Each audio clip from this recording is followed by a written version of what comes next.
Hi உறவுகள் எல்லோரும் எப்படி இருக்கீங்க? நான் நல்லா இருக்கேன். ஒரு குட்டி டவுட் ஒன்று அதில் உங்ககிட்ட கேட்குறேன்.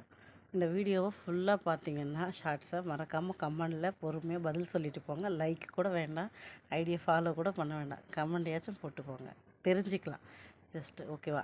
அது மட்டும் இல்லாமல் நீங்கள் போடுற கமெண்ட்டு வேறு ஒருத்தவங்க பார்த்தாங்கன்னா அவங்க மனசில் என்ன இருக்குன்றதை தெரிஞ்சுக்கலாம். ஏன்னா ஒரு உயிர் ஒரு உடம்பு தான் இருக்குது. பட் ஆனால் பல பல யோசனைகள், பல பல விதமான எண்ணங்கள் ஓடுது. கரெக்டுங்களா? 3 வேளை சாப்பாடு ஒரு சிலர் சாப்பிட்றோம், 4 வேளை ஒரு சிலர் அதுக்கு மேலேயும் சாப்பிட்றாங்க. ஸோ ஆனால் அடிப்படையாக சொல்கிறது 3 வேளை சாப்பாடு. அந்த மாதிரி ஒவ்வொருத்தருக்கும் ஒவ்வொரு எண்ணங்கள், ஒவ்வொருத்தருக்கும் ஒவ்வொன்று பிடிக்கும்.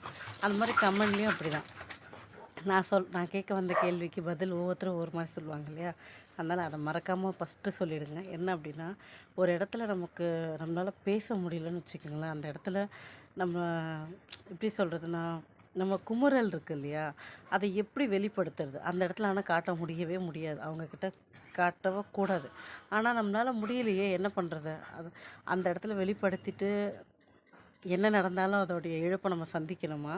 இல்லை நமக்குள்ளே போட்டு போட்டு புழுங்கி புதஞ்சிக்கணுமா? பணக்காரனுக்கு ஒரு மாதிரி, ஏழைக்கு ஒரு மாதிரியா? இல்லை காசு இருந்தால் அந்த இடத்துல தைரியமாக பேசிடலாமா? எனக்கு இது ஒரு வருத்தமும் ஒரு இதுவும் தான். நீங்கள் சொல்லுங்கள், கமெண்டில் தெரிஞ்சுக்கிறேன்.